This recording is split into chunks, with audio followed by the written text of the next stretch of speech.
Mark Cook with Mark Cook Guitar, bringing you a guitar lesson video on acoustic blues. If you like what you hear, I'm getting ready to show it to you note for note. It's based on one of my songs called It's Too Late off of Evening with the Blues, and hope you enjoy it. Thank you. Alright folks, let's start with the opening riff.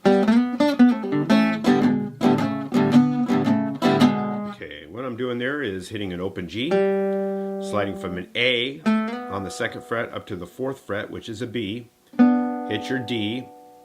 I usually switch fingers here because it makes it quicker to pull this triplet off. So what I'm doing there is pulling from 4th fret to 2nd fret to open, and then hitting an E above that, so you have this figure. And you might get used to picking this down and picking this one up. Get a lot more speed than if you go down, down again. It's a little clumsy that way. Down and up, you get some speed there, and it sounds pretty clear. So you got this, and then I hit an A before I hit an open. So I got this, A, open, and then I hit the E7th with the downstroke. And then, if you don't know an E7th, that's a G sharp, 1st fret on the 3rd string, and middle finger on the 2nd fret on the A string. So you're just missing this note here. Go down on that, hit the open 2 strings if you can. It doesn't really matter if you hit 3 or 4 strings, but I try to target the high strings because there's a little bit more impact on the rhythm shuffle. You have this. So you get that kind of sound out of this. So you got an E7th, and then I'm going to come up on those 2. The E and B string, and then I'm going to come down on a passing chord, which is a 4th fret on the A, that's a C sharp, and then you have this 1st finger on the 2nd fret, which is an A. That's not part of an E chord, but it is a passing chord to the next E, which is up here. This is an E7th shape up here. You have a D note, and that's on the 5th fret on the 5th string, and then you have a B note with your, I would use your middle finger here, and that's on the 4th fret. That's a B. So it may not look like an E7th, but it is. It's a D here and a B here, and you can see by an E7th you have a B and a D. So you have a B and a D here, and then I would go back to the second one, the second position I showed you, which is the A and the C sharp passing chord, and then here's the strumming on it. You go down, pick up on the little strings, down on the chord shape, up, down on the low notes again, up, and then down, up, and then down. So you got now for more impact on the shuffle rhythm. I told you go up with the upstroke, but when you come down, I would hit the chord and then let off the pressure so it kills the chord out instantly. So you have this sound that's a little bit more dramatic that way. You go. So I let off of that. I don't let it ring like this. It gets messy. You choke that out, it gets a lot more rhythm in there. So you go a 1, a 2, a 3. You might want to get used to that. It's that cool little rhythm for an E. So here's the riff. Return to this. On the second go around, I hit a G sharp and an open E. That is in place of this chord right here that we hit on the first go round. So here's what you have on the second go round. And then I come down on the chord, the passing chord, upstroke, down on the chord, up, down, up, down. So I'll put those 2 together. Second one.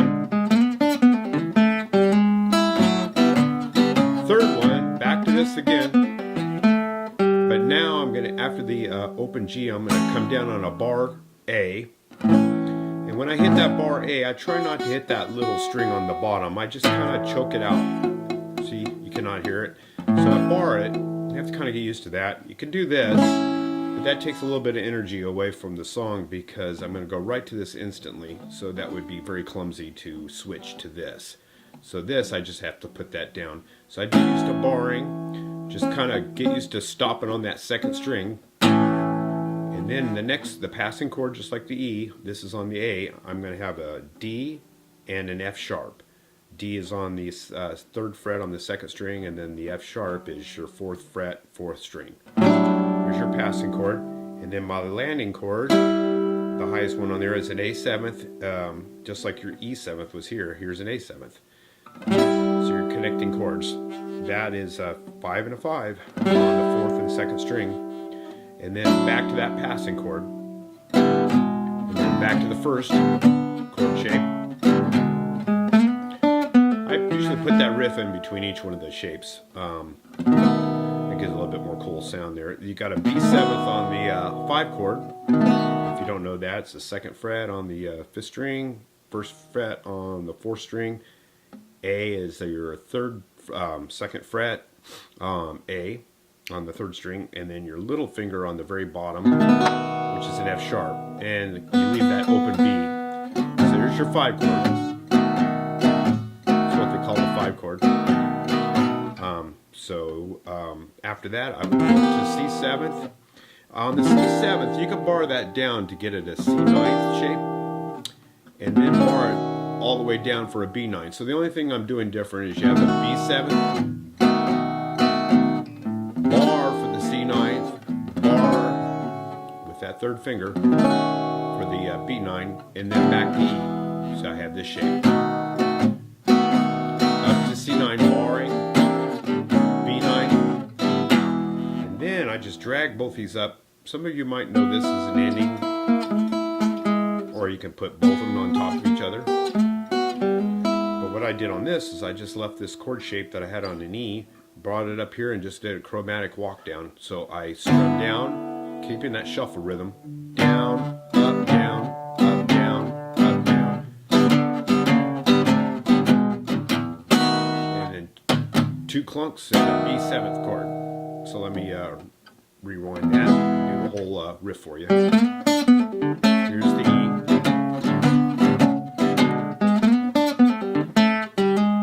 Second time hit the high E. Here's the A with a bar. Back to the riff.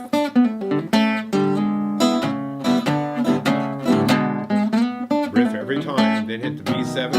Slide up to C9 with a bar, B9, E.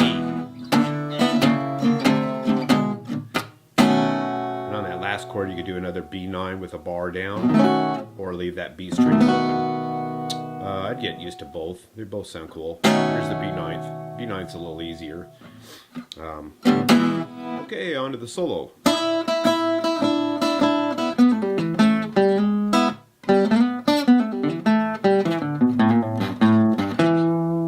It's kind of fun. Okay, what do we have there? We have a D with your middle finger on the 2nd string on the 3rd fret, and use your open E with it, and you have a double stop, and you're sliding up to another E up here. So at this point you'll have 2 E's. So you have this figure: 1 and 2 and 3 and 4, and with your up and down, and then that pull off lick I showed you earlier, and then drop your 1st finger down for that A. So I go, and then the open G string, hammer, and then I do an upstroke on the open E on the little string. So you have this together.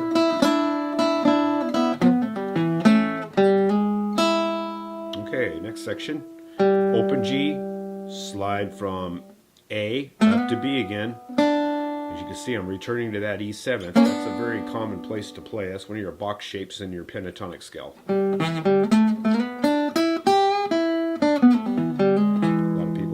But I use it all over the place on this beginning of this solo here. So after this pull off, I go back to my A, and then I hammer on the G sharp, hit the E, and then I do this little run that follows. It's an open D, a B on the 2nd fret, 5th string, a triplet hammer on pull off. So I'm hitting the open A, hammering on the A sharp, pulling back to that A, G on the top string, which is on the 3rd fret, hit the A string again, turn to the G, and then hit a high E. So you have this. That's kind of cool. So you go.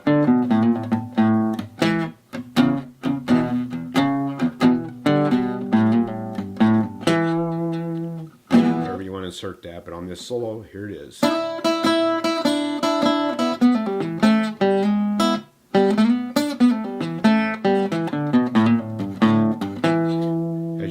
I can't break that rhythm. I have to keep that. You have to keep that tempo going. Right there. That's to fit all those notes in where you need to put them. So you don't want to break your tempo.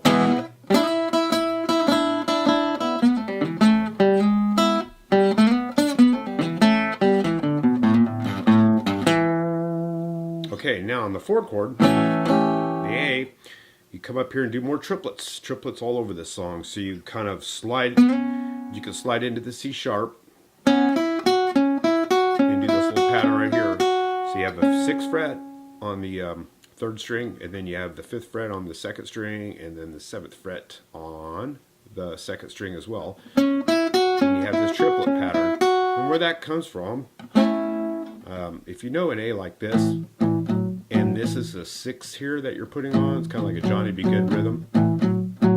That's what this is. See how that sounds like that?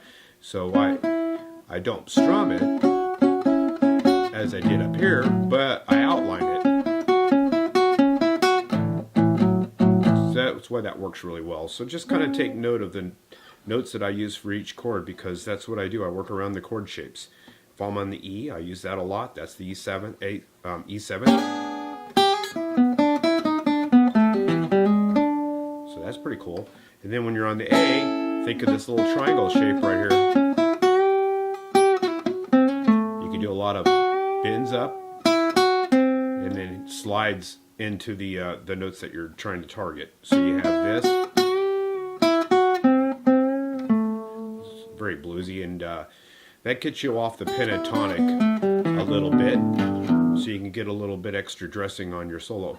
So you have a triplet, 1 and a 2 and a 3 and a 4 and then a triplet pattern here, starting on the B string, or the B fret on the E string, which is here on the 7th fret. And you do a chromatic walk down to an A. And then that note, which is not what I hit here, what that is, it's an A7th. This was an A6. So it'd be kind of like you did this. That note right there is this note. So you have a 6 and a 7. 6 and a 7, not 6th or 7th fret, but 6 scale degree. 1, 2, 3, 4, 5, 6. It's how many times you go up the major scale. That's your 6. And then this would be your dominant 7th, which is right here. So 6 and 7. 6 and 7. So you have this little triplet pattern. Then triplets here. To that 7th. And then back to that 6 with a little bend. And you end with that A. And then when you end with this, it's back to the E chord. So here's that part all together.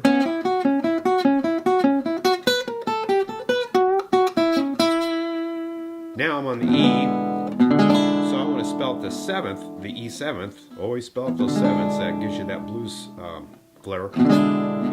Here's the 7th again, so I would do this. And where I'm getting on that is you have an E chord shaped like this, looks like a C. Here's your C. And then move it up to D, and then move it up to an E.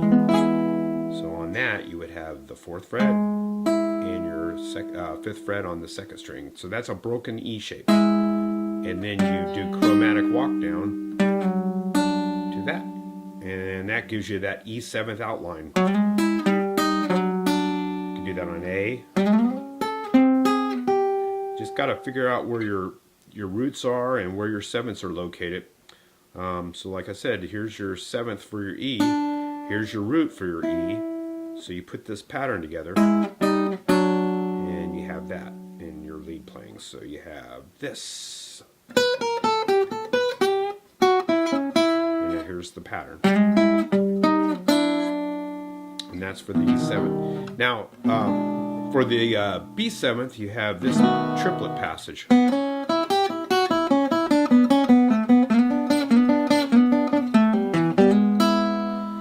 So that's kind of cool. It's a run, and it's a triplet run, and it's a pattern. So once you learn it, it's pretty cool. You can move this around to different keys as well and get an idea of how to play this and you know, different songs. So I start here on the G. So there's two triplets there. 1 and 2 and So that's a G, open E, F sharp, open E, and then I go. So the last one was E, C sharp on the second string, back to E, and then I just move it up a string and do the same pattern. So you got two of those triplet patterns.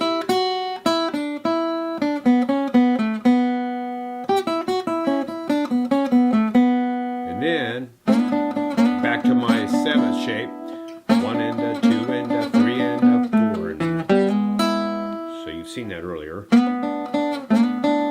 3 of them.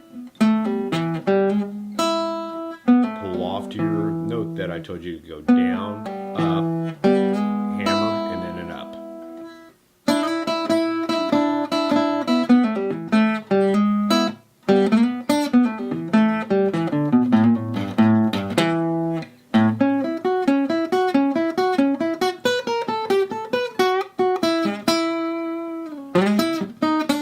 Here's the pattern I just showed you.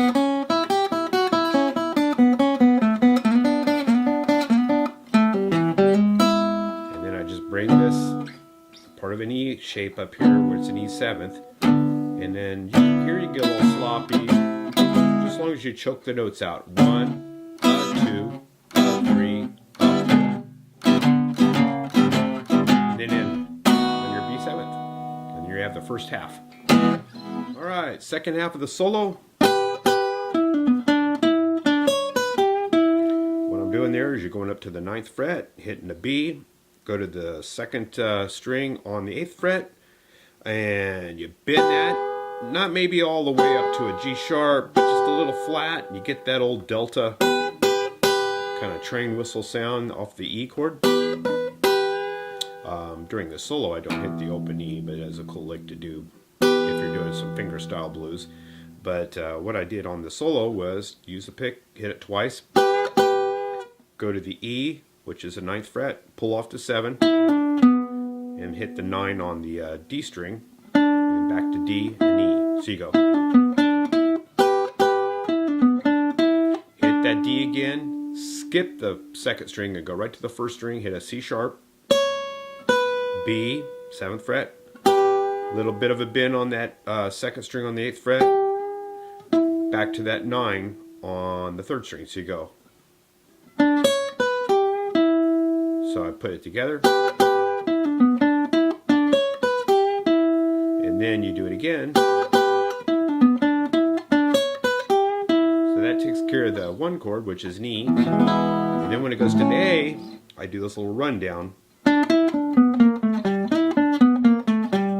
that's pretty standard. You go right up to 9th fret on the 3rd string, that's an E. And then you hit a D, 7th fret, and this little walk down chromatic, starting on the 9th fret on the D string, and that's a B, B flat, A, that B flat's your blues note, your flat 5, and then hit a 5, and then your 5 down here, which is your G, so you, and then do that one more time, and then you're on the A on the 7th fret, slide up to that flat 5, back to the A, pull off to the G, which is the 5th fret, and then you're hitting an E on the A string, which is on the 7th fret. So you go, and then I would bar that down with your ring finger below that, and you'll get that you get that A again. So you go, so, and then when you do this little bit of a tug on the G.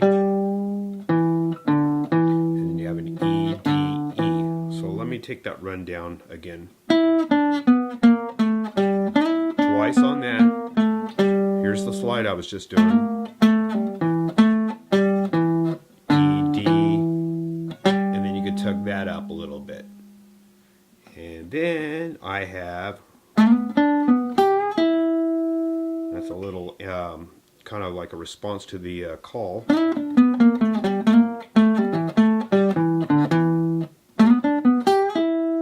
So that's a A to a B on the D string, 3rd string, 7th fret, a little bit of a tug on that train whistle note, and back to the E.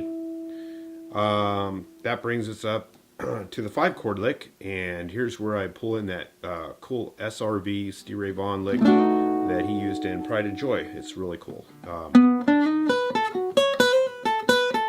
had it in a different key, but that's a Stevie Ray Vaughan type lick, but it's also, you know, Albert King or whoever, you know, it's just passed on from one person to another. I got it off of Stevie Ray Vaughan.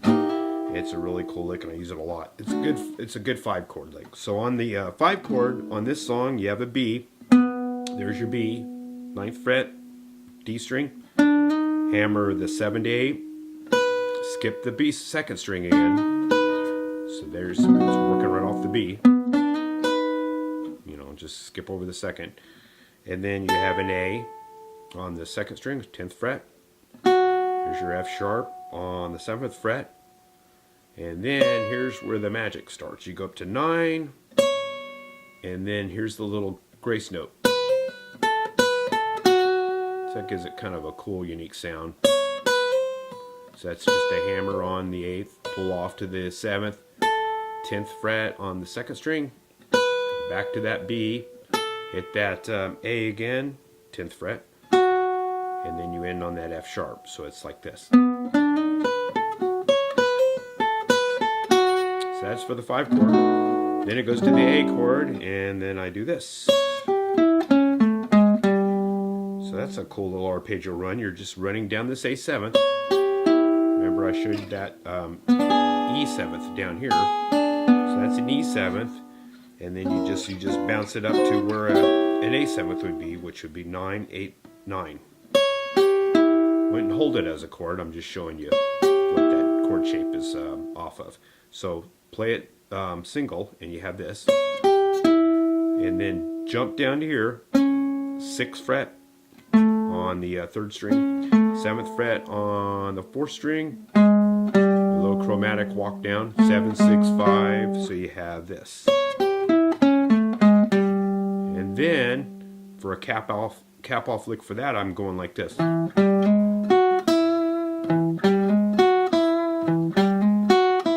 That's got a cool sound to it. You have an E, slide your G up to G sharp, and then you hit your F sharp, which is a 9 or 7, and then after that you go to the 5th fret, and that's your root. So you have this as this follows.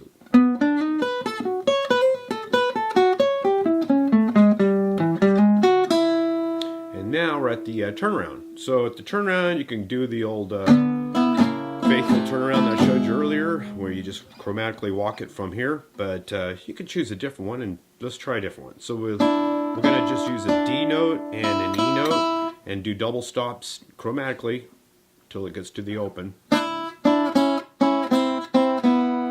then at that point just hit your B7th. So you have, let me put all that together, starting the 5-chord.